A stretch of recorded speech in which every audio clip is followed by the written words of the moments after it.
We are live, baby! Welcome to TRB. This is the Resistance broadcast. It's TRB Live, so thank you to everybody who is joining us live tonight. It is Thursday, July 20th. We hope your summer is going well, or if you're listening on your favorite podcast app, thank you so much for doing that. Make sure you rate us and share the word about TRB.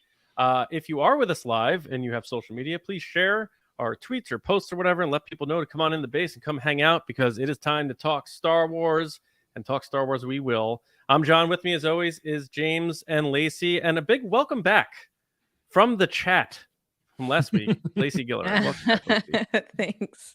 Almost forgot I sent in my first super chat. It was worth it. $1.99. It was worth it. It was worth all $1.99. Yeah, so welcome back. We missed you. Good to have you back here. I thought you weren't going to say that publicly. Yeah, that was part of the bit, but okay. Yeah. All right. Yeah, we missed having you for sure. I mean, it was a good time, but of course having you here as opposed to, in the chat is ideal. So you get to see your facial expressions, your eye rolls. I think this is the nicest thing you've ever said to me. That's not true. And you know that. Anyway, but it's close. No.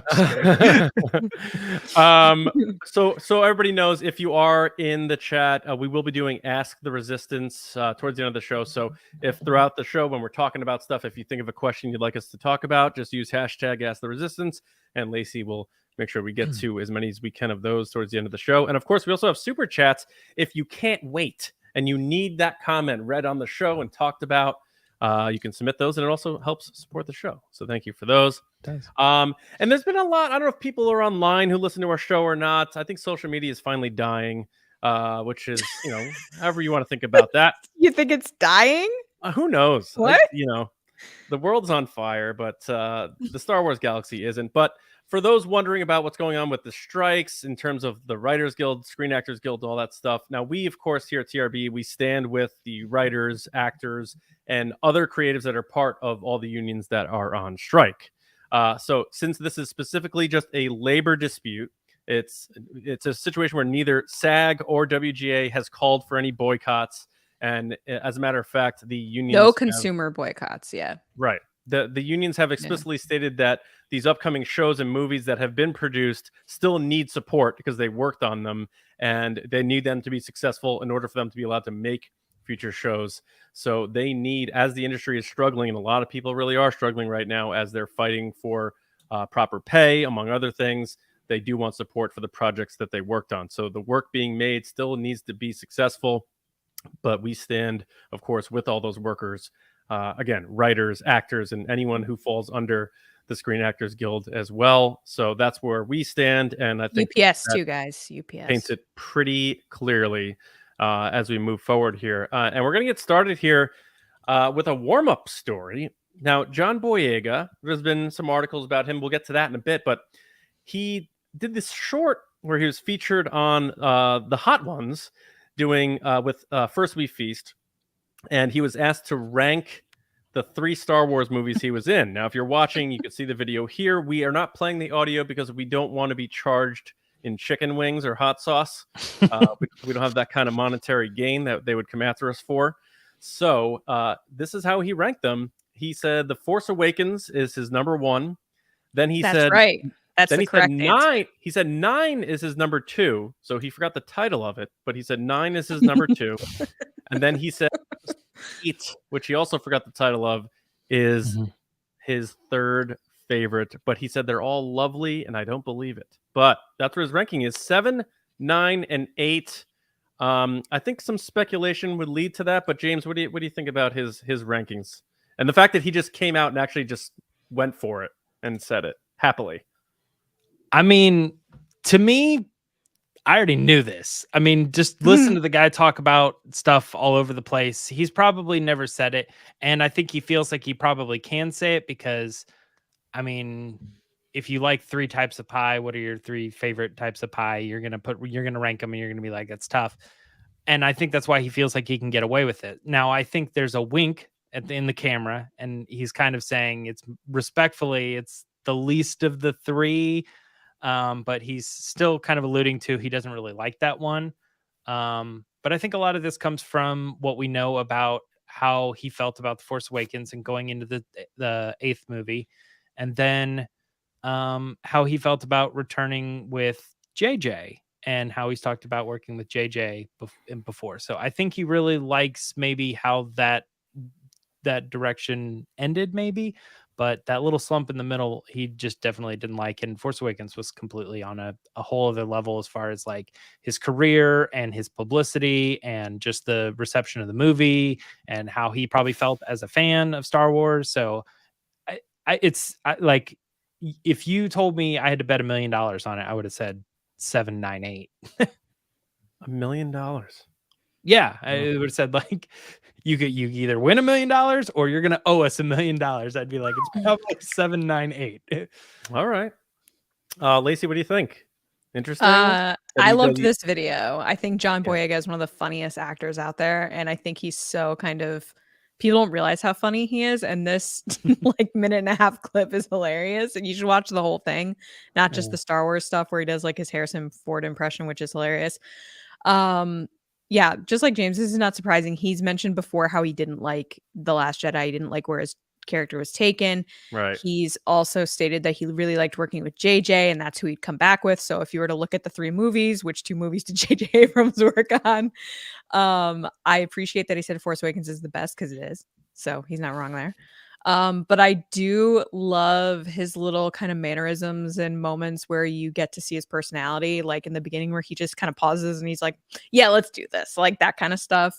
But yeah, I don't think it's any secret he didn't like The Last Jedi, but I have to laugh because before I saw this clip, I saw a lot of those like crazy headlines and they were like, John Boyega says The Last Jedi is the worst movie ever.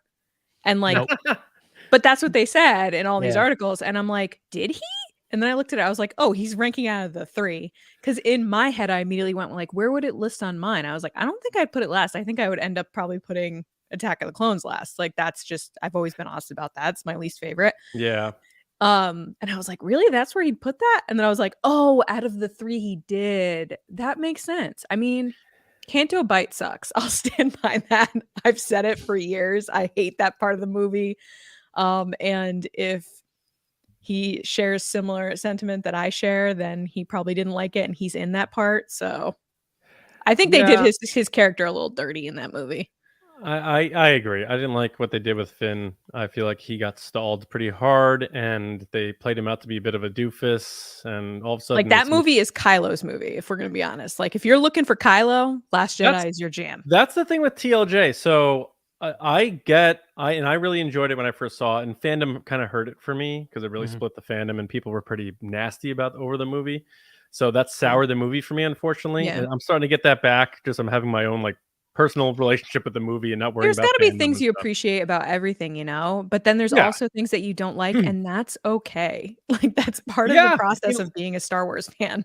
Rian Johnson chose to focus on Rey and Kylo Ren, and I think all the other characters in the movie got hurt by that a bit. Like I don't even know that Finn, aside from the end scene, left that ship the entire movie, and he's supposed to be, you know, our Han Solo, so to speak. But anyway, we're not here to talk about that. But his ranking was interesting. I like you say, Lacey, I would like to find out if he would put any of his 3 movies above any of the original trilogy, you know, because he was in them.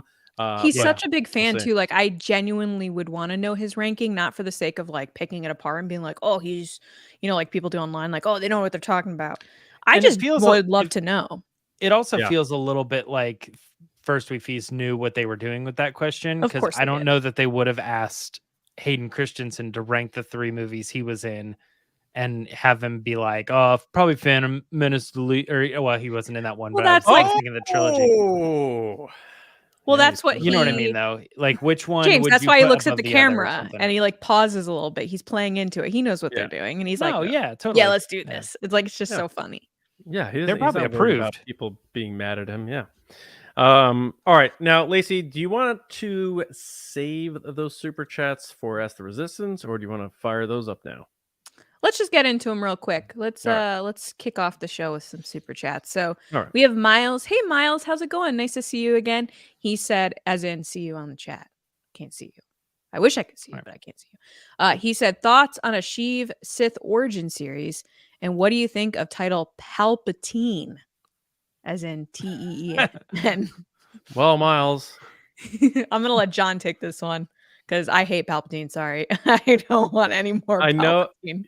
I know the name is a joke, so I'll give you a thumbs up for the joke. I don't. I mean, I have made it no secret that I think seeing the rise of Palpatine and how he became who he is to the point where he infiltrated everything as a senator would be a very good story. And it wouldn't feel forced or like, let's try to do something with this character just to do it. I think that's an important story because his whole thing was manipulating other people to follow that path. How did he get on his path from a canon perspective? I know they did the Plagueis book, which is not canon, but I think that would be a really cool thing to do. So I like the idea. I don't know about what do you guys think? Yeah, I Go wouldn't ahead, be James. opposed to it either, especially if they wanted to make it like I don't know, focused like sort of how Andor is, like maybe focusing like on the political side of it and how he's like manipulating people and moving money around and doing some things because he's trying to build his agenda or something. That could probably be one take that they could do with it. Personally, for me, I'd like a preschool aimed animated show called Young Sith Adventures, and he's the main character.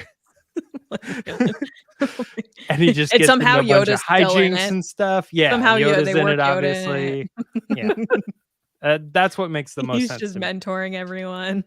Yeah. More because he's got all this time. He's got so much time. Yoda's, yeah, Anyway, Yoda's and everything. Miles, thank you for the super chat. We really appreciate it. We love having you chat on the show. So thank Thank you, you. Miles. Now we have Darth Snips, one of our newest upgraded commanders. Thank you, Darth Thanks. Snips. She said, I'm going to a Star Wars burlesque show this weekend in Seattle.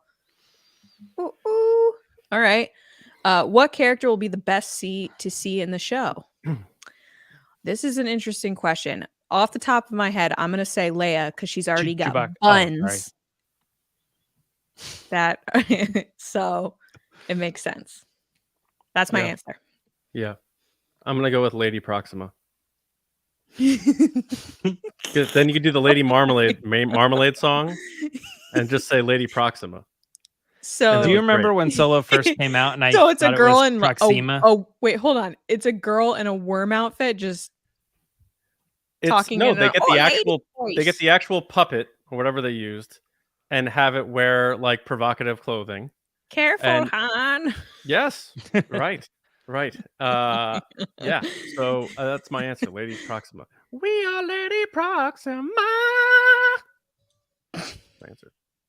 I was saying, do you remember when Solo came out and I thought it was, I couldn't get over not saying Proxima. Like Proxima, right? Yeah, I was like, Neutrogena. it's that one, right? And then you guys would always correct me, and I'm like, I gotta fix that somehow. I gotta get over. Yeah, it's Okay, not face James. cream. What character are you seeing in the burlesque show? Or Originally, I not thought you were usually. gonna say Chewbacca because that was my first thought too. Hmm. No, I don't know. There I mean, is that really anytime it's funny ever shot of- cosplay, it's just like go through all the female characters, your Padmes and stuff. That's usually. Yeah, that's true. If they don't have Kylo Ren with his shirt off, then like, what are we really doing? Like, that's right there. Same with Anakin. They should just have a number with all the men that have their shirt off in Star Wars. But then why not just watch the movies that they're in with the shirt off? Because burlesque, they take more clothes off. Oh, all right. Well, welcome to our family-friendly Star Wars podcast. It's a live burlesque show. That's what they do. here. They don't really show anything. They still have like pasties and stuff on, but it's a burlesque show. 605 million episodes later, the first mention of the word pasty on TRB. That's PG. Yeah. That's PG. According to Instagram, that's PG and that's okay. All right. As soon as you show nipple is where it's inappropriate. All right. Thanks, Dark Snips. Oh, We have a Thela great weekend. Sirens. Thela Sirens. There you go. Darth Snips. And it's kind of funny that she snips and I'm talking about nips. Anyway. Darth Snips. Maybe it's Darth Snips. That is a great burlesque name. Darth Nips. Anyway, All right. send pics if you're allowed to. I don't know if you're allowed to. Maybe outside, like you being like, I'm here. Make sure you don't get in trouble. All right. Super chat, Diana. Thank you for the super chat, Diana. She said, no comment, just showing some love. We love thank you, Diana. Thank you so Miss much. you. That's Thank you so awesome. much. And that's it. I don't know how I'm ever gonna top the last 2 minutes of my life. So Well, we can give Well, it a shot because we have more to talk about and more to talk about regarding John Boyega. So, James, what is cooking?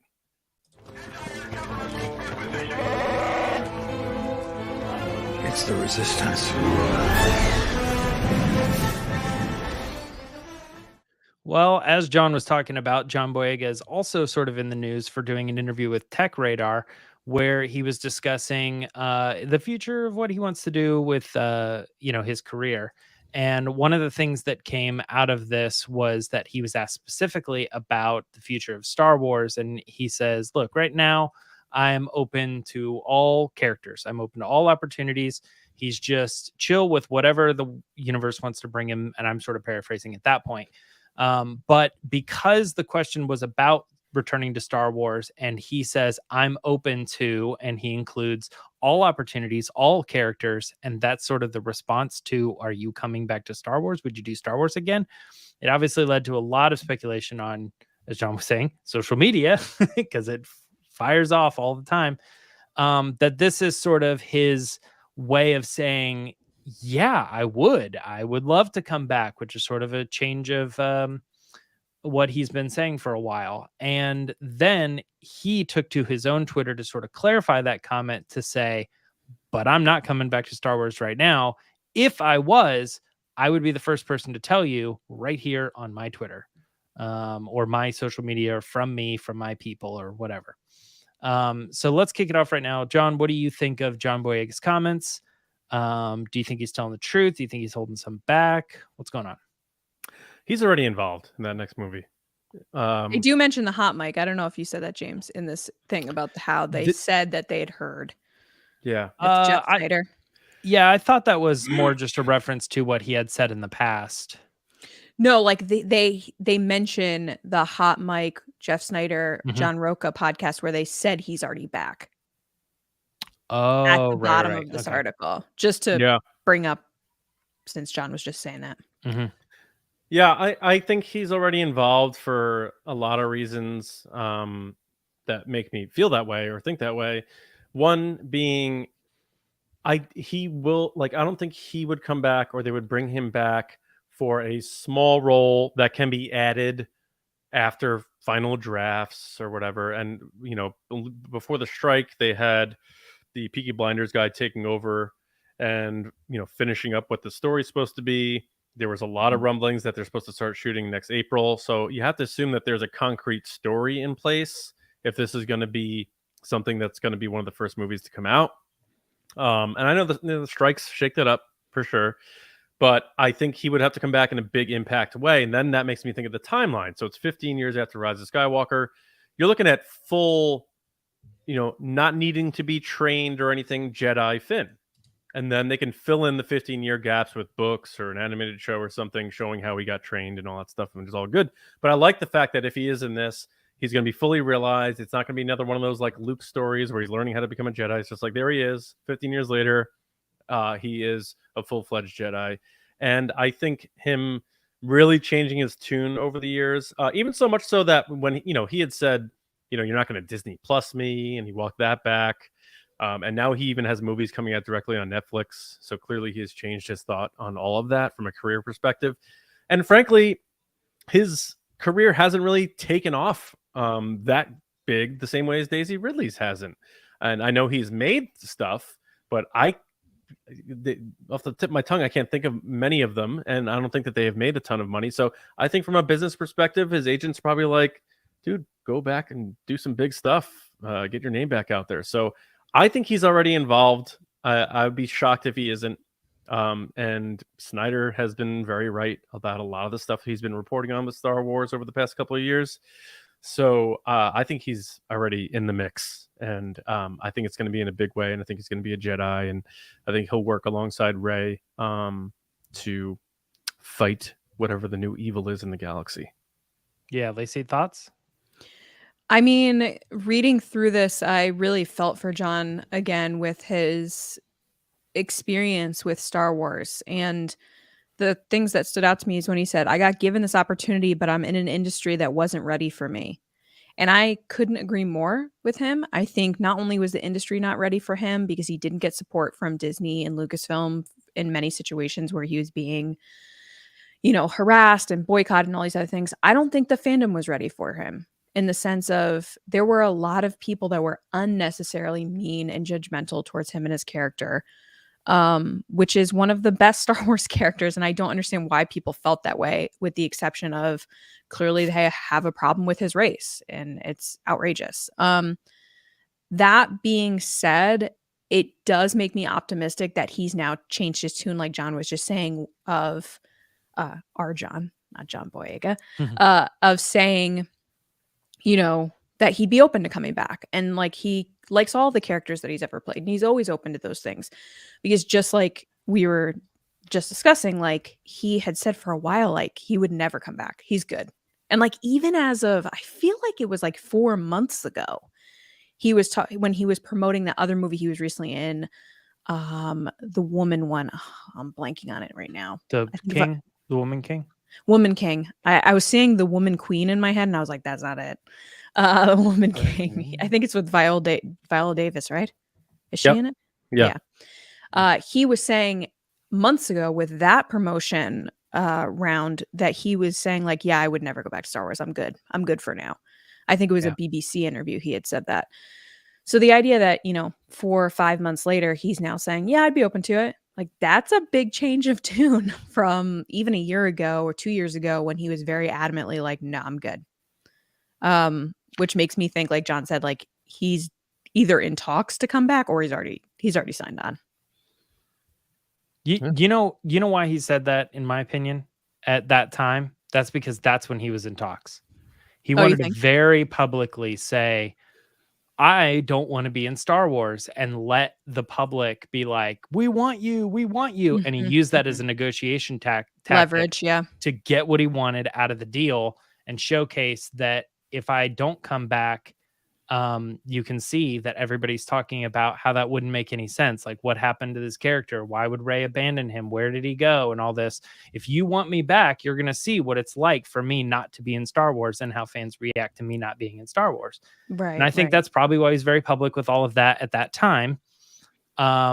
And who knows, maybe that's maybe we can look at that angle with Oscar Isaac, as like, maybe if I need a new house and stuff, maybe there was talks then too. He said that, but then he did Moon Knight, and I was like, I know. Yeah. So it's or he also said he's done with like big projects and stuff, and then signed on with Marvel Dune and all that. Yeah.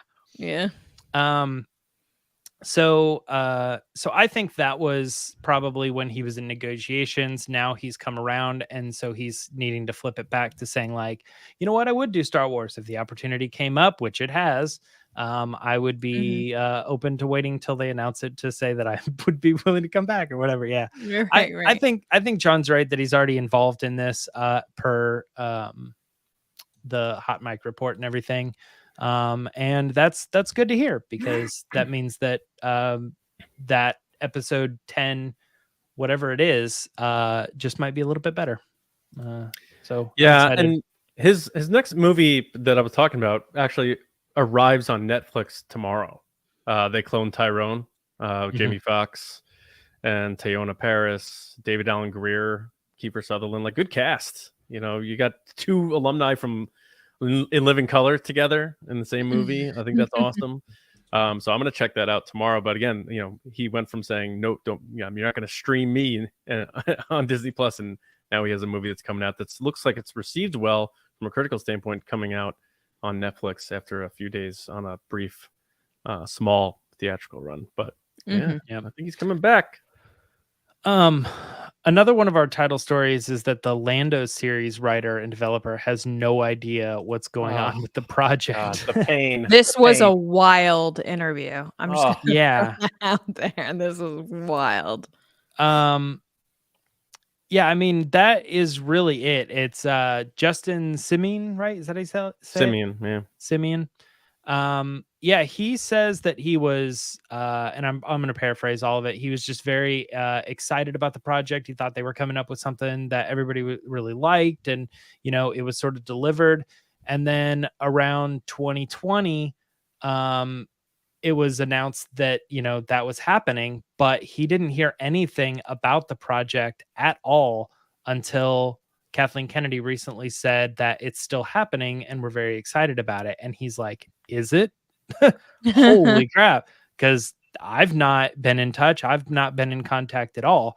And I think now is the opportunity for us to kind of sit around and say, like, what do you think that means? Like, is he still involved? Was he quietly fired? Are they ignoring him? Are they ignoring the project? Like, what's happening with this? And I'll start with you, Lacey, to bounce back. What do you think is going on with the Lando series, and why doesn't the, showrunner know what's happening? Yeah, I don't know. Writer. It stuck out to me that he's just like, yeah, I was told we had to put a pause on it because of scheduling. And then the next update I got was in 2020, some years ago. So I don't know. I have no idea what's going on with it. And I think all three of us were like, what? What do you mean? I just think it's wild. It's wild that this keeps happening. It's insane to me that all these people, these creative, like, just ahead of their time people that are involved in Star Wars keep being told, like, yeah, we'll get to it, or, oh, we're gonna pivot this way, we're focusing on Ahsoka.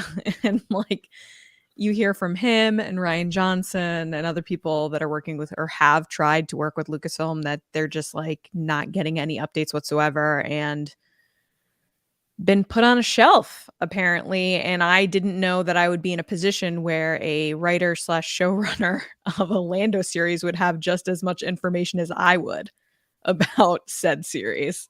Seriously. I think I still just, even about Lando, like, get out of that. Like, what was with that Investors Day? Like, what was that all about? Why did they do this big live stream?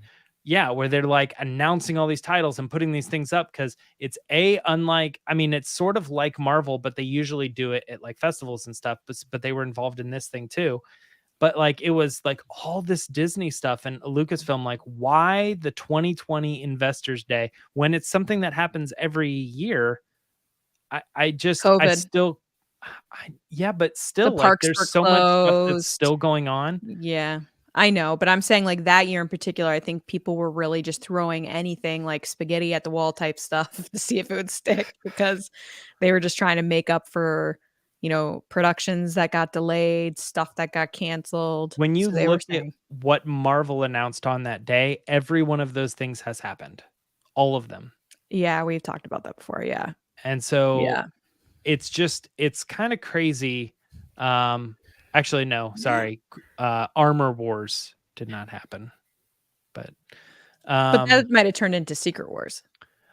yeah, I think they retooled that for a different reason, But some of that stuff is like explain it, it's like, it's fine. Things get reworked or whatever, but like, I don't think any of those shows are getting coverage like Lando, in the sense of like people being like, I don't know what's happening with it. And Donald Glover saying, well, I'd like to do it if it's good. Worth my time. Yeah. Worthwhile. Yeah. But he's like, if it's right, then I'll do it.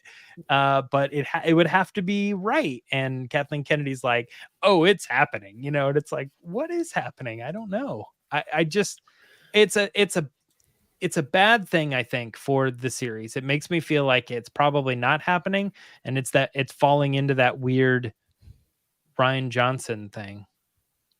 This guy's even more open, I feel, than Rian Johnson. Rian Johnson keeps saying like, oh yeah, it's, we're trying to discuss. We talk from time to time. This guy's like, they haven't spoken to me since 2020.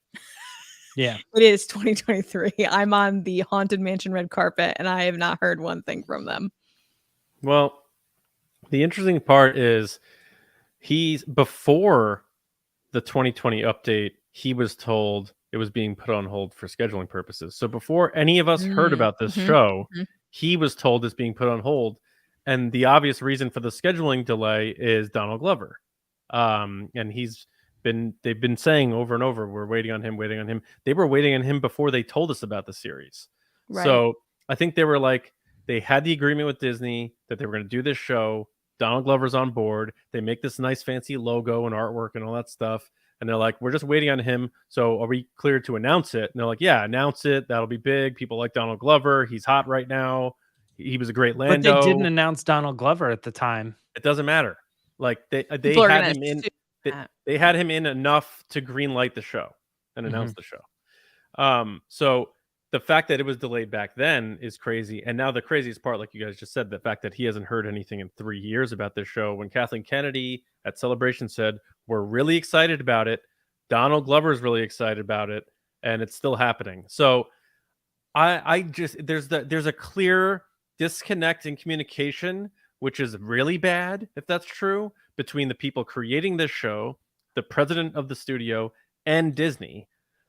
Or on the other hand, she just said that just to say it, which I don't know which is worse. And I finally gotten to the point where beyond the show, I tweeted about this and said, I'm publicly saying it's time for a new president of Lucasfilm, because it's just ridiculous. Because now we're being told at Celebration that it's still happening. Donald Glover's so excited about it, and the guy who's the showrunner and writer is like, I haven't heard anything since like the last Winter Olympics. So it's just like, and Donald Glover says he's like, I'm not allowed to talk about it, but if it's not worth my time, I'm not going to do it. Is basically what he said. He said I want to do it, but I want to make sure if I'm going to do something now, it's got to be good. So clearly it wasn't where they needed it to be. But it's not, hey, I'm so excited, we're definitely doing this. It was, hey, we're thinking about it. That's why I'm wondering, like, where is this guy at? Where like he put together a show and he wrote the show, and Donald's looking at it and going, I'm not feeling this. Is he just out of the loop and they're like talking to other people trying to rework this? No, I mean, like, it could be. I mean, but it's just, I'm so tired of this, like them telling us all these things and them just clearly not being true, or there's just a massive failure in communication, which might be worse. And which is either one of those, like triggering pet peeve, by the way. Yes, and neither one of those things. Communication. Neither one of those things look good for Kathleen Kennedy as the president of the studio, because either means she doesn't know what's going on, or she's lying to the fans. And I'm sorry, I love Star Wars so much. I love Lucasfilm so much. I watch American Graffiti. I watch Indiana Jones. I love everything George Lucas created. I love ILM. I'm rooting for the team. It's time for a new coach. I say that about the Yankees. They need a new coach too.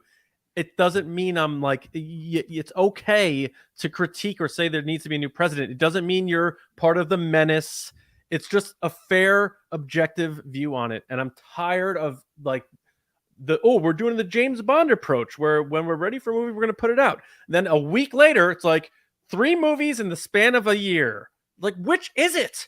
Why don't say anything if you're not going to tell us the truth? It's ridiculous. It's insane. It's crazy. Also, James Bond is a terrible thing to quote / emulate, because James Bond fans are super unhappy with how the James Bond franchise is being run. So because there are some people who are just like constantly defending Kathleen Kennedy, and I like everything that they've made. But even the things they've made, most of them, except like The Last Jedi and Andor, hit a lot of stumbling blocks, and some of them almost didn't make it to the finish line. Solo, like Solo got screwed because they picked the wrong directors for Lawrence Kasdan, and they filmed the damn movie twice.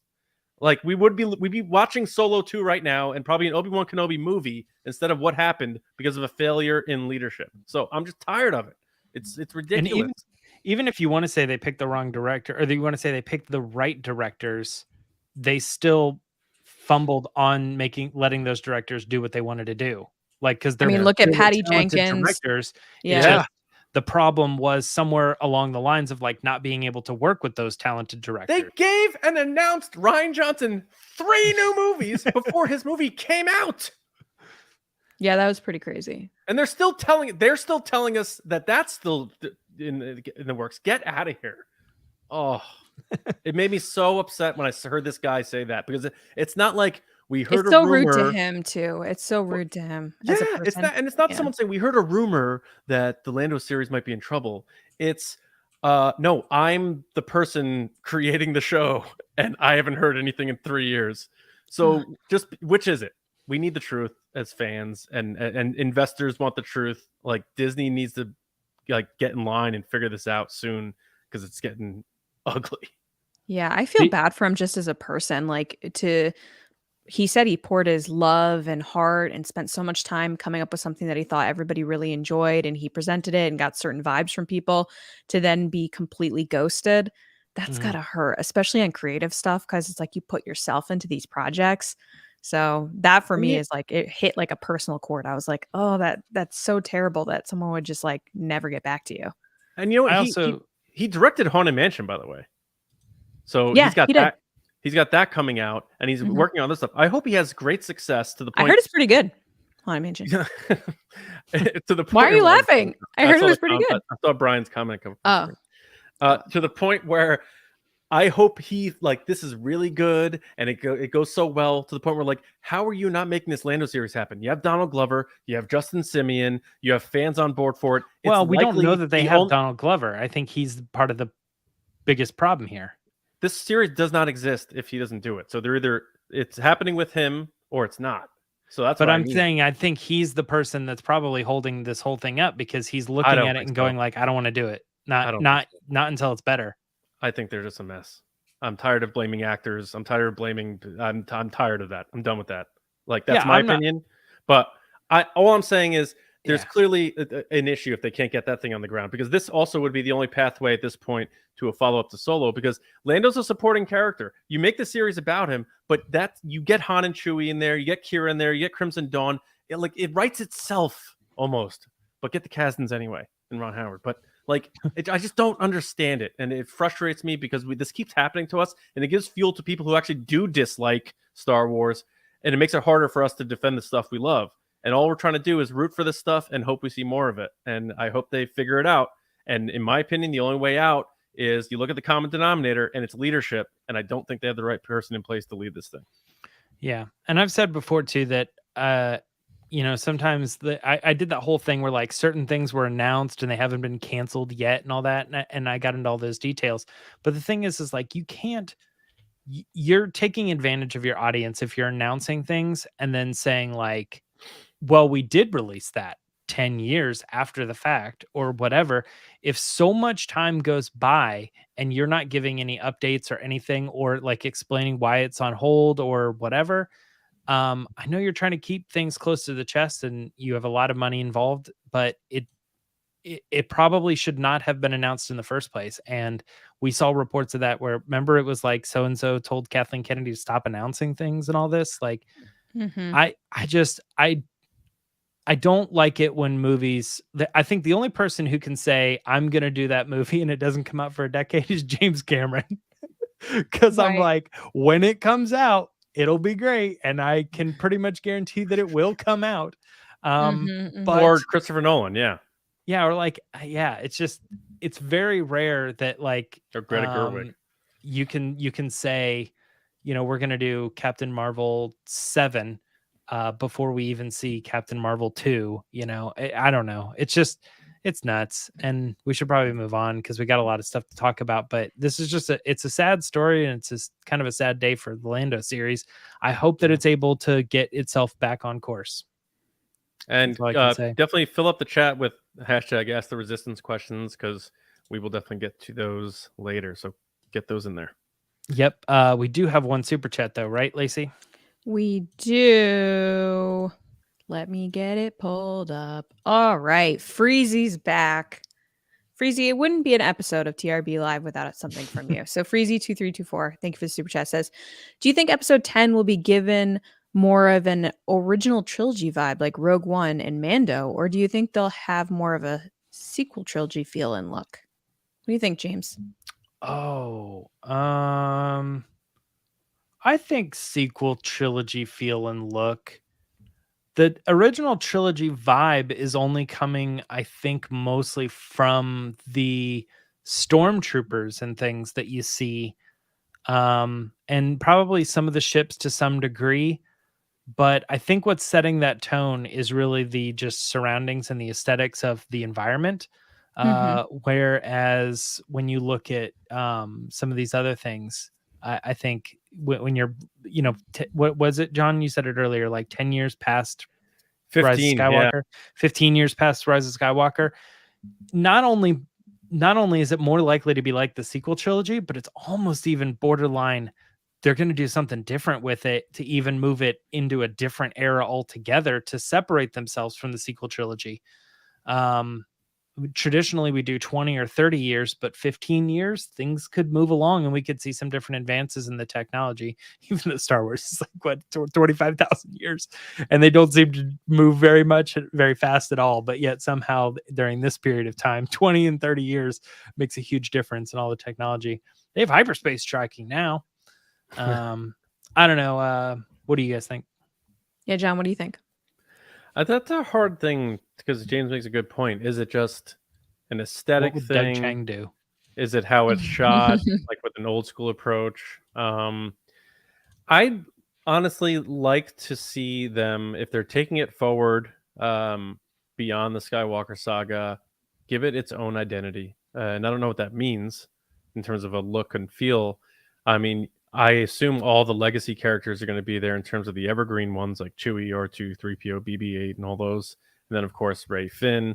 And they'll mention like Luke and stuff like that. He won't be in it. But then beyond that, like maybe like we're done with X-Wings with this era. Maybe there's a new technology and better ships, and like do something George Lucas would do, which is create this brand new ship that goes fast and is like a hot rod. And like, we don't need TIE fighters again. That was the First Order, and that was Palpatine. Like, give us new small fighters from the villain side of things. I don't know. Like, I would love to just have that new element to it from that perspective. So I'm hoping it doesn't have a throwback vibe from the visual aesthetic standpoint. Let the characters that return be positioned in something new that's foreign to them. They'll be what's tied to the past, but put them in a situation where they're experiencing something the way we are, which is a brand new thing. And also be cool for merch, toys, and all that stuff too. So Yeah, I'm definitely feeling like they're going to go more sequel trilogy vibe. I'm hoping that they stick with the practical stuff over CG. Practical to me always ages the best, looks the best, and allows actors and creatures and stuff to engage better. Plus, I'm a huge fan of puppets. We all know that. So I will always go for that vibe over kind of CG, where, I think something I saw this past week was Samuel L. Jackson was sitting at a desk in an office in the new show. What's it called? Secret Invasion. And it was a shot of him in front of a green screen sitting in a chair. And then they basically CG'd his whole office. And I was like, okay, this is one of those things like, yes, you could do this, but shouldn't you just get him an office? Shouldn't you just hire a production person and like build a set? And as we've seen from Obi-Wan to Andor, like the difference in locations and sets, it creates such a different experience for the viewer and for the people involved in the project. So I'm hoping they go for more of the sequel trilogy vibe of practical locations over like prequels, which was like all blue green screen. But I still like kind of the Easter eggs and the throwbacks to original trilogy, and I'm a sucker for that fan service stuff, so I'll take both. But yeah, I think I'm interested to see where it goes. I think John's right. I think we could probably see something new when it comes to vehicles or planets or something like that. But thank you for your question. no more sand. Yeah. CG the sand, and it won't get everywhere, right? Well, they got to dig up those lightsabers and then get away from the sand. Guys, do you want to see more of Temuera Morrison in Star Wars? Because he seems to think there's a possibility they might be putting Boba Fett on a shelf, as said in a video as he was doing a signing at the London Film and Comic-Con. However, he follows that up with saying, right after this, I'm going out there and we're going to be talking about some stuff. So he sort of alludes to the fact that he's going to continue to be involved in Star Wars, but somebody shouts out, we got to see that Book of Boba Fett season 2, and he just doesn't comment on it at all. He just sort of says, that he doesn't want to see Boba Fett put on the shelf, or he doesn't want to see him become the fossil and all that. So I don't know, John, what do you think about Temuera Morrison and his comments on his career with Star Wars? I like this guy. He's been around for over 20 years now. If you count production, he's been a part of these movies and these stories for 23 years, and he is showing no signs of slowing down or not wanting to do it. And anytime an actor wants to be involved, and they're really good at playing those roles, I really support that, and I love people wanting to be involved with Star Wars. So that's obviously the first check in my book. But I think he's probably miffed about all that stuff that he was saying about he was supposed to show up in Mando season 3, and I'd love to have gotten the full story on that in gallery or something, and they didn't do it, and that's okay. I'm sure we'll find out at some point. Someone's writing a book one day, I don't know who it is. Someone's writing a book, but and it's too bad J.W. Rinsler's not still around, because he would write a great book. But Temuera Morrison wants to play Boba Fett again, and we know that he wants to play more of the traditional Boba Fett that we knew before Book of Boba Fett, and I think he wants to come back and do some of that stuff like we saw when he came back in The Mandalorian. So he says he's going there to talk to him. I don't think they're filming now because of the strikes. So if he's going there, it's going to be a meeting, and it's probably to have lunch and talk to Jon Favreau and Dave Filoni or whatever about how to get him back in the mix. Because I'd be surprised if they do this whole thing, this Mandoverse, Book of Boba Fett's a part of that, and then they do this theatrical movie and not involve Boba Fett. So I think he's got to be involved in that way. I don't know about Boba Fett season 2 or what's going on with Cobb Vanth, but I think he's trying to not force the issue, but make sure that he's still a part of what's happening moving forward, because I enjoyed parts of, it's not my favorite in terms of the Book of Boba Fett, but I love him, and I love him as Boba Fett. And I liked when he got to do crazy Boba Fett things in like the final episodes. So I want as much of Temuera Morrison back, because he loves playing the clones aside, because I guess he may be playing, Rex. I would assume maybe there's a rumor that he's going to be playing in Ahsoka, but I want to see him as Boba Fett, because I think that's his number one. Like, he loves being Boba Fett, and I think Django before that. But that's the most interesting thing about him as an actor with Lucasfilm, is that he can play multiple characters. Technically, if Boba Fett wasn't well received, they're like, well, that's unfortunate, but we can still keep you around. We can still make you Rex, or it's like, say Rex, the story is that Rex gets killed right away or whatever. And they're like, well, if we really wanted to, we could work you in as a different clone, like they could tell a story where we just meet another clone and he's that age, if they really wanted to do it, they could do it. I mean, we sort of saw it in Obi-Wan. He shows up just as another clone. So it's like, it's interesting.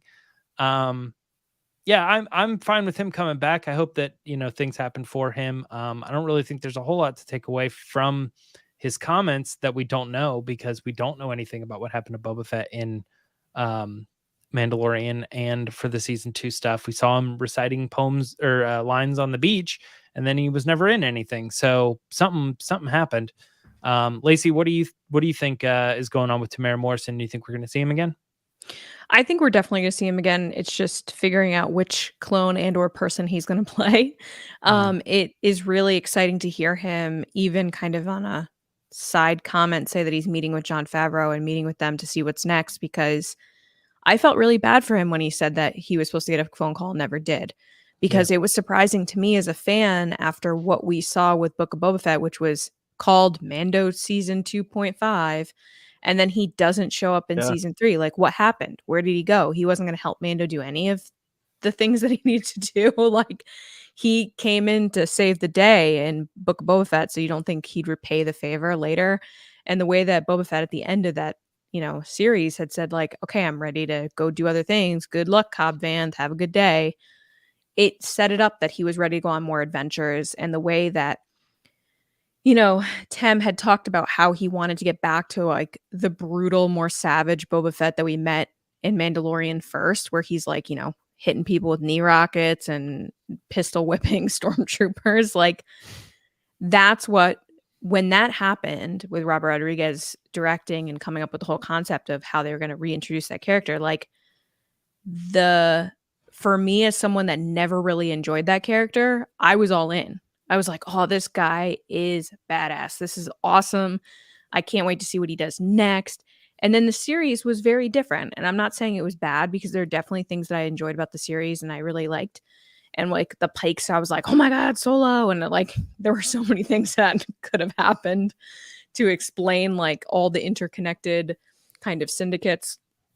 And but I feel like his character and specifically what Tem loves by playing Boba Fett is that he didn't get to be that brutal bounty hunter that is like basically the Mandalorian before the Mandalorian.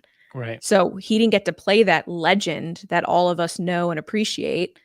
So I want him to get that option, that choice, because we've seen him be a little bit more tempered, and I think he wants to get out there more. 100%. Yeah. Yeah.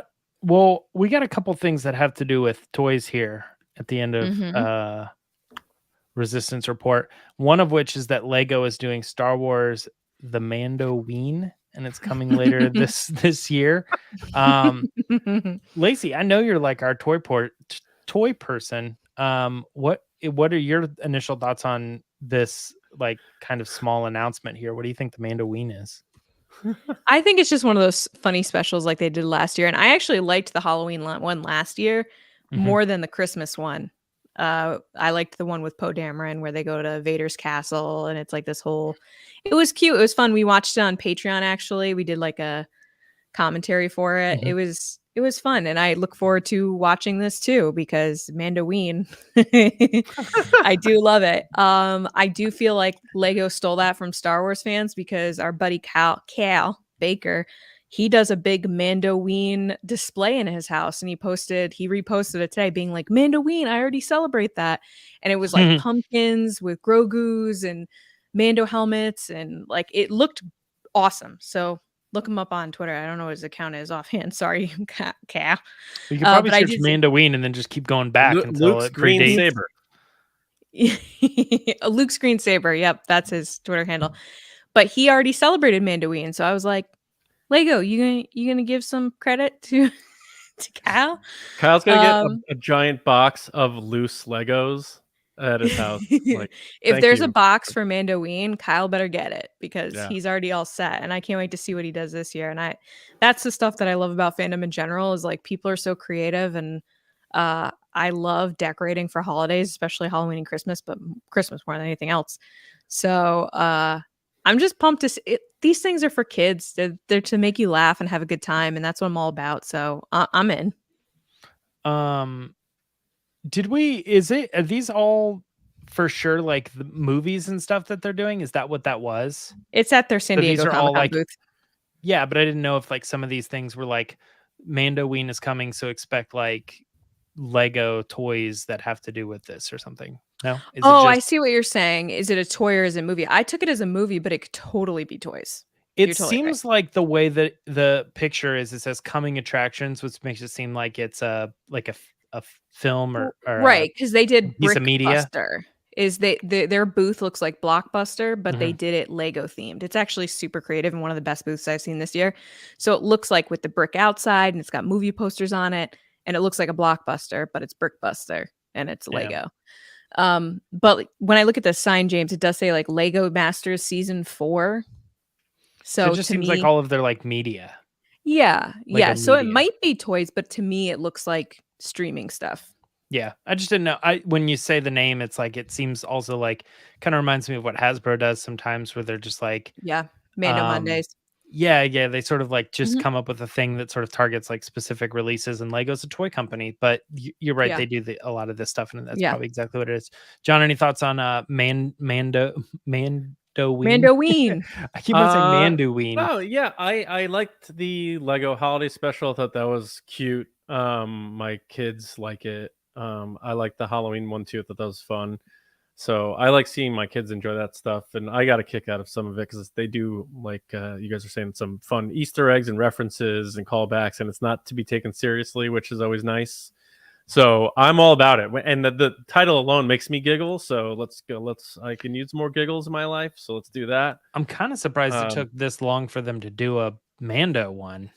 Well, Grogu appeared in a bunch of the shorts that they put out for the Lego stuff, but you're right. Yep. He didn't get front and center on this. He was in the not the Halloween one. Oh, maybe it was, but he was in the Christmas one. The Christmas one. Time. Yeah. They like fall through his world, and it's like doo doo doo doo, and then they like fall through. And then she's like, "Aw," like he has that little moment. Yeah. But yeah, I think it's cool. I'm definitely gonna check it out. Yeah. Well, we mentioned Hasbro too, and we actually got kind of some cool pictures and video Mhm. and stuff from one of our patrons, Sneaky Zebra, who was able to kind of represent us at San Diego Comic-Con for the Hasbro breakfast, where they made or they showcased a lot of new things that are coming, and that included Young Jedi Adventures and The Mandalorian and even Indiana Jones. Some really cool stuff, and we got lots of pictures to follow us on social media if you want to see our like exclusive photos. Thank you again, Sneaky Zebra. But John, what are your thoughts on some of the stuff that was announced there and what we can look forward to? Yeah, there's a lot of merch. I believe some of the early figures are those custom where you can put your face on a Black Yeah, Series so they're figure. still Mhm. really pushing the selfie series, and Yeah, this yeah. was, I believe, with San Diego Comic-Con this weekend is the first time that people really get to try it out. And like the And I next, was this like, is like who phase are 2. those people? And then I'm like, oh wait, I know It's what that selfie is. series, yeah. Yeah. I'm like, there's sunglasses now on Yeah. Mandalorians. That's pretty cool. Mhm, mhm. No, but yeah, the Indiana Jones stuff looks really cool.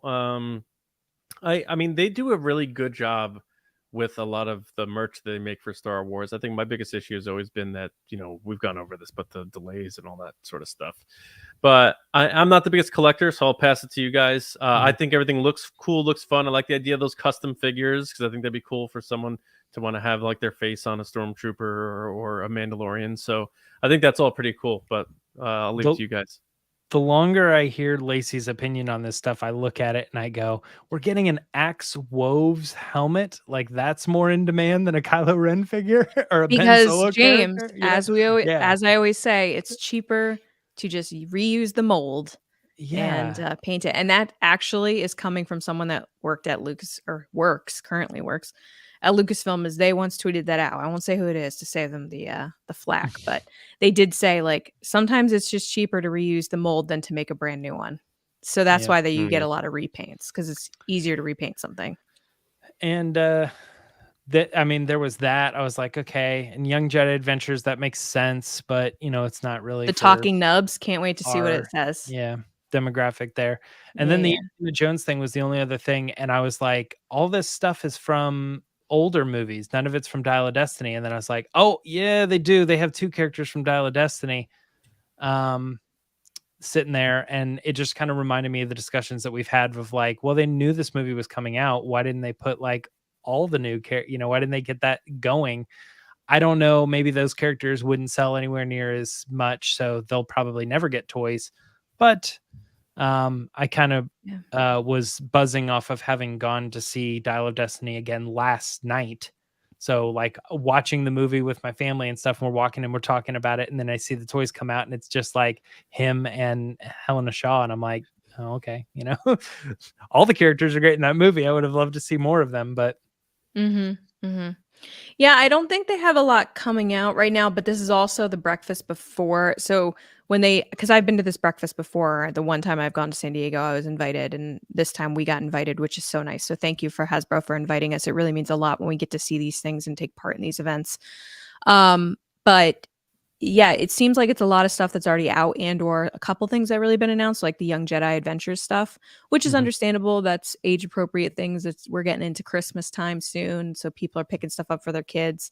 That makes me really happy because I'm one of those people, and I know these guys agree with me because they're the ones that usually are asking the same questions because they have kids as well. Is like, what are you making for kids?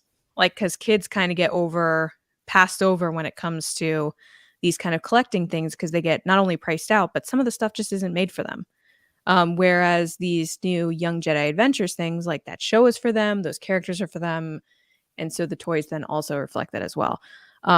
Which don't get me started on, like, I saw a lot of people get boxes for Young Jedi Adventures, but I didn't see a lot of kids get those boxes. So I would just give a little bit of a critique of maybe when you're promoting kids' toys, you send them to kids because they're actually going to play with them and get to enjoy them instead of people with no kids. But that being said, I think, the droidables things are cool. They're like little droids that you can move and they make noises. The Mission Fleet Ahsoka kit, like the Mission Fleet things in general are always like really awesome. and they've been super detailed with like the Mandalorian. So it's not surprising they're making it for Ahsoka as well. I'm interested to see what other Ahsoka stuff's coming out soon, but we probably won't get those until They had next one year. particular figure where I looked at it, and without like putting together that it was promotion for the show Ahsoka, I Right. looked at it and thought that looks like the Ahsoka. Does that make sense? I like recognized it it as is the from Ahsoka. It is from the show. it is from the show because it Yeah. has. So I think honestly, it looks like the one from Mandalorian. Oh, really? However, the box is the Ahsoka show box. Like the Yeah. packaging itself has like the Ahsoka show logo on it and everything. Okay, so you're saying something kind of different than what I'm saying. I'm saying when Yeah. I saw it without realizing that it was promotion for the thing, I looked at it and said, "Oh, that doesn't look like Mandalorian. That looks like Ahsoka." And I'm like, "Oh, it is. I see the box. It is for Ahsoka. It looks like the Ahsoka to me." And I don't know what the difference is really, but I recognized it as a new toy because she looks like she does in the trailer or something. I don't know. No, I agree with you. I think that one definitely looks like the Ahsoka we're going to see in the TV show, but they definitely have a couple different Ahsoka figures. They have the Mission Fleet one and the figure you're talking about, which are more on the Ahsoka series side. Mhm. Then they have a baby version of Ahsoka, which is from what's the name of the show that was on Disney Plus? I'm blanking. Oh, The Jedi one. Clone War Adventure or No, it's like Jedi Tales of the Jedi, Tales of the Tales Jedi. of the Jedi. That yeah, Tales yeah. of the Jedi. Yeah. So they're doing a Clone Wars Adventures. I was trying to figure out. I knew what you were talking about. Yeah. We're just making up shows now. Yeah. Whatever. But yeah, so they have a new line of like those like really adorable bounty hunter toys that they've had with Grogu, where they have him in the helmet and he's eating and he's doing all like the collectible versions. They're now kind of weaving in Ahsoka with that as well. And they have like a baby Ahsoka, they have a Loth Cat, and then they also have BB-8 and Chopper. So they have those mixed in. You're seeing a lot more Chopper too, I've noticed throughout their products, which is great because everybody loves Chopper. Mhm. They have a headpiece for Ahsoka that talks and whatnot, which is cool for kids. It reminds me of the Padme headpiece from like the 90s when the Phantom Menace came out. She had like it's like the one-sided Mhm. hairpiece that people wore for Halloween. It looks like that to me, but I get I that wonder it's if they'll Ahsoka. do that for Hera too. Like if she'll have Maybe. like the cockpit goggles and then like Probably. Elective. a headpiece. Yeah. Yeah, that would be cool. But overall, I'm interested to see what they announce at San Diego Comic-Con. So before my tangent about sending toys to kids, because I think that's important. Before that tangent, what I was trying to say is San Diego Comic-Con has just really kicked off. So we haven't really gotten through the weekend yet. And they haven't announced what's coming, like the new HasLab. There's been rumors of an Ewok village. There's been rumors of a Ghost Crew HasLab.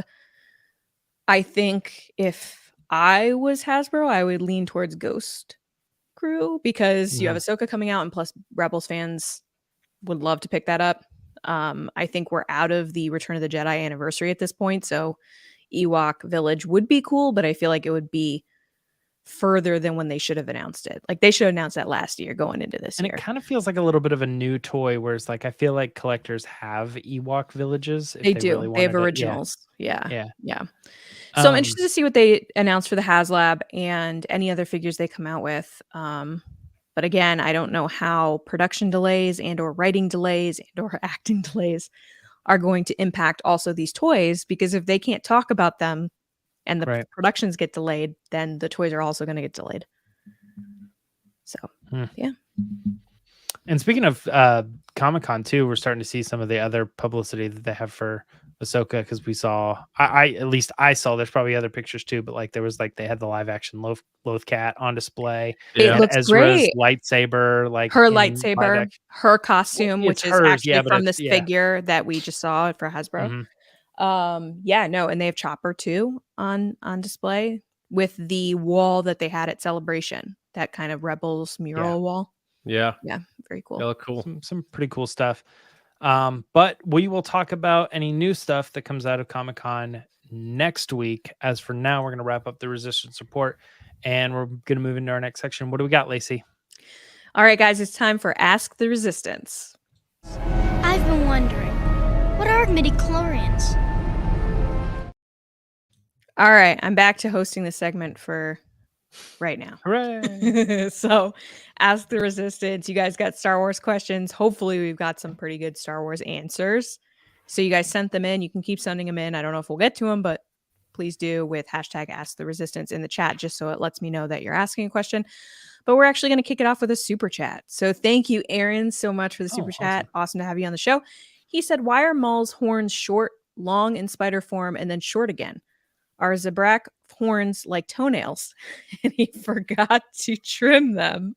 I'm going to kick this off with James. James, what do you think?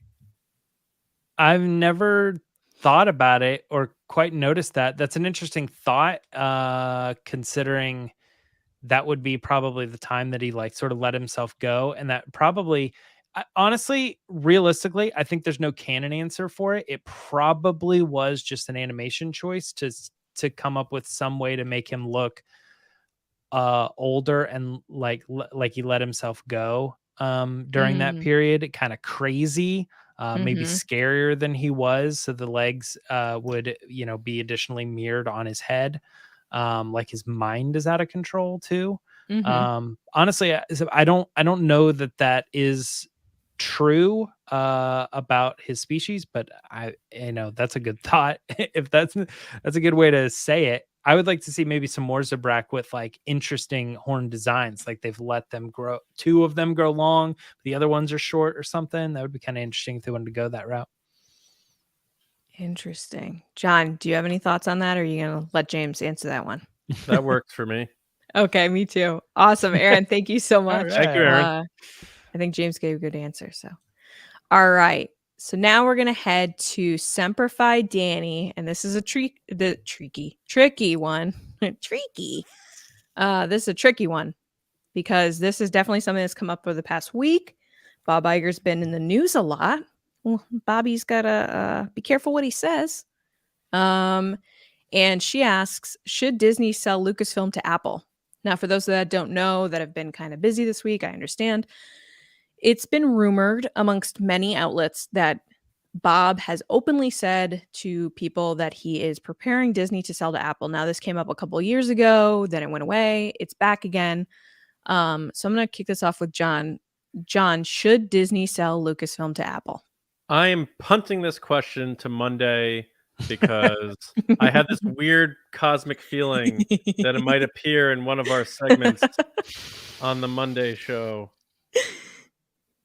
Yeah, we're gonna talk about that on Monday.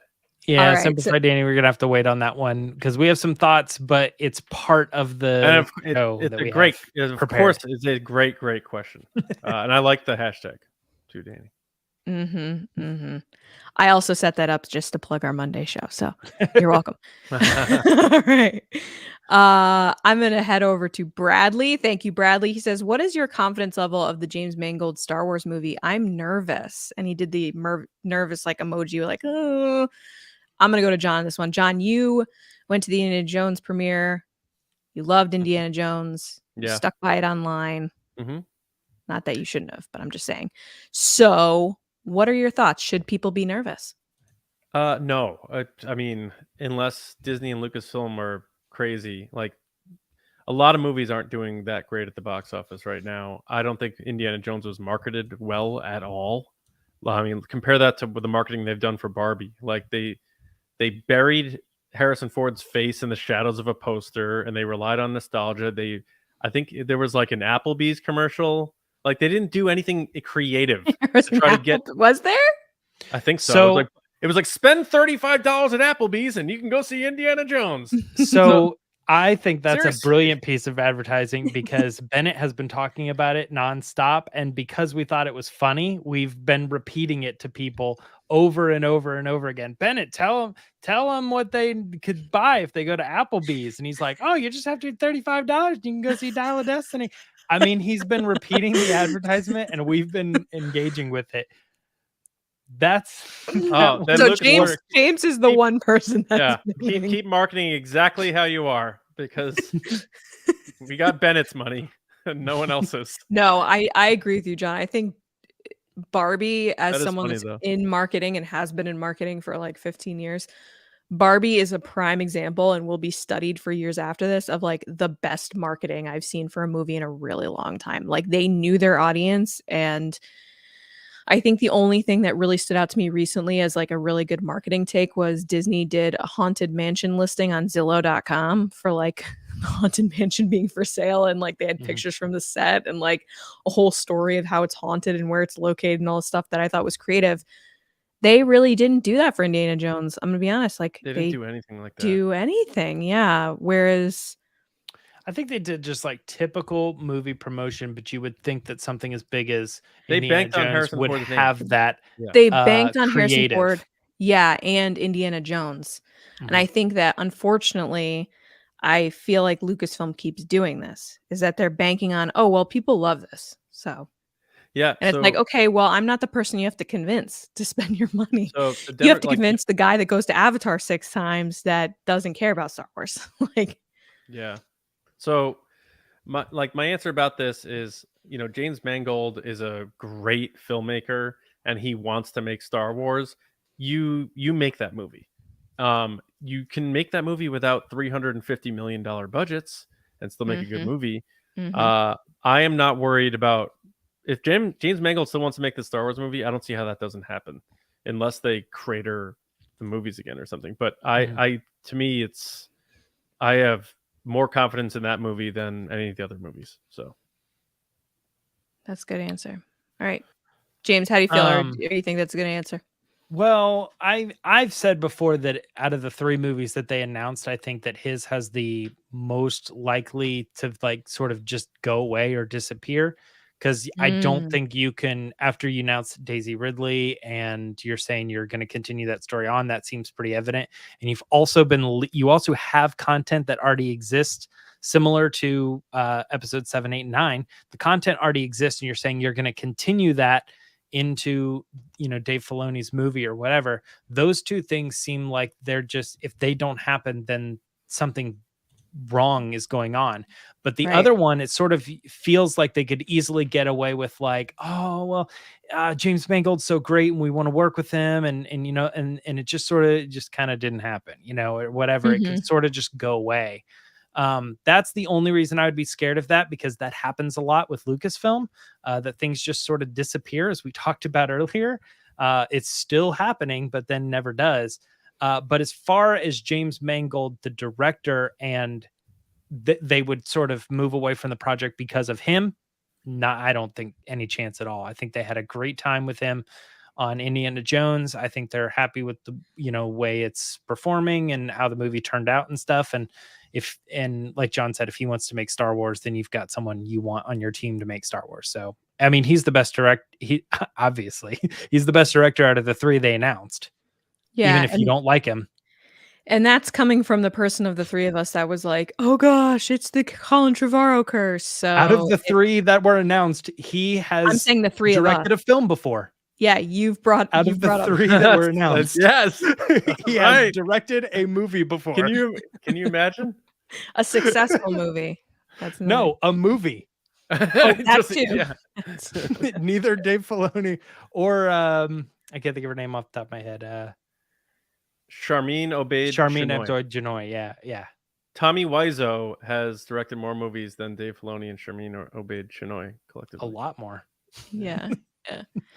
All right, so we're gonna take on one more, and this is a little bit. There's a caveat to this because Matt, thanks for the super chat. We really appreciate it. You're the best. He says, "Hey TRB, judging from the trailer, do you think Ahsoka is leaning too much towards Rebels fans versus general audiences?" Matt, I feel like you and Danny, I might have like told you something before the show, and you guys just did you? No. Oh, but you guys are just too in our heads. And this is actually part of our discussion, if not pretty much the discussion for Monday. So this is a great question. I just wanted to give you a shout out and say you're awesome. We're on the same wavelength, dude, and you're going to get your answer on Monday in great detail. So once again, plug the Monday show. So stay tuned for that. But we'll do one more question after this. All right. I think we've talked about this before, but why not? Caroline, how's it going? How are you? She asks, guesses for villains for Rey's movie, Force users or normies? John? Sith Grogu. Just kidding. Stiff Grogu. Sith Grogu. Oh, I thought you meant like. All right, he's dead. Yeah, you gotta have Force users. We gotta have some fun. Let's go. Well, they're doing the Thrawn thing for the villain in the Mandoverse, so I think they got to go back to some sort of Force users. Doesn't have to be Sith, but I think there's show us some new dark side powers. We saw the lightning. We're cool. John's with the already lightning. booked this. Caroline. If he's booked that, you're gonna see someone digging up the lightsabers, and that's They're gonna be get like they're gonna get like dug up. dug up, and then it's gonna be like dun dun dun. Who has the lightsabers? Right, and someone's gonna say it's Luke Skywalker. Could be.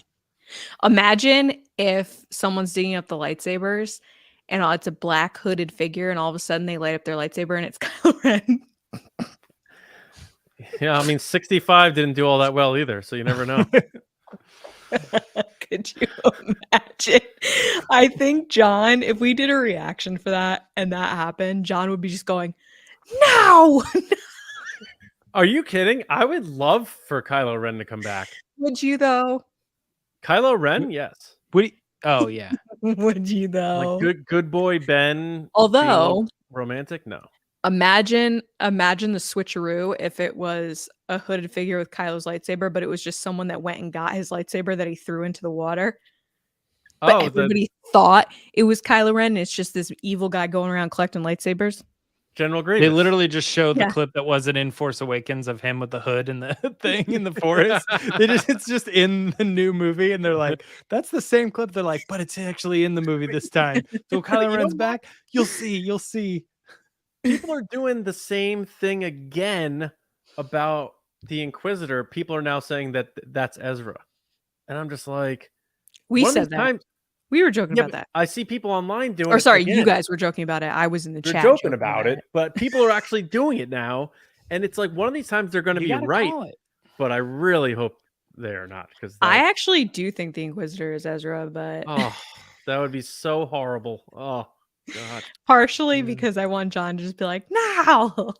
Yeah, let's be so creative and keep turning our good boy Jedi into evil people. That's what I think. To go back to this question, I think we need to see where Ahsoka goes when they have Force using villains that aren't Sith, and see kind of where that takes us and how the audience feels about it before we can start to get a feel on maybe what they're going to do with episode 10.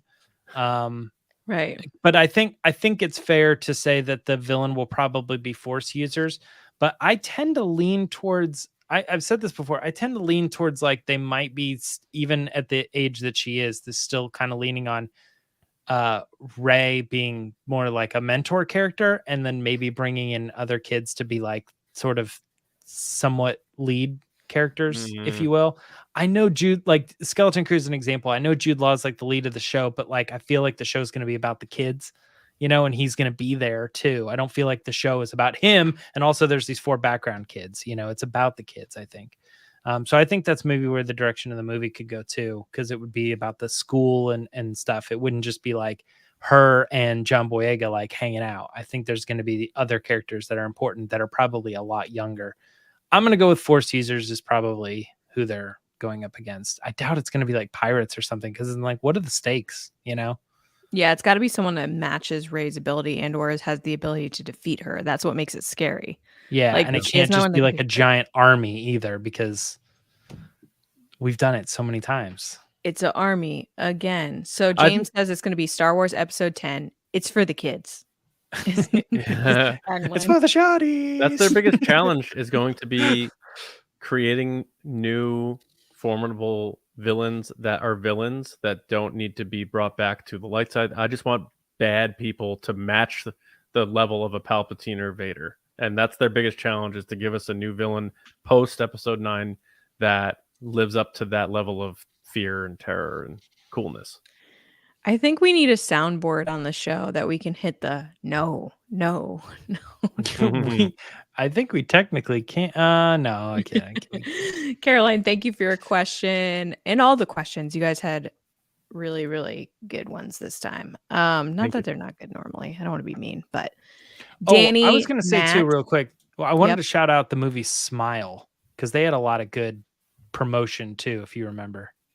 I was going to say it when we were talking people about show it. up at baseball games and go, Yeah, there was like Ew. 3 Only really Goose big Ew. things that they did that were like showing up just in general social media and public presence. And I was like, it's that same movie. Like, wow, they're going really out of the way. Yeah.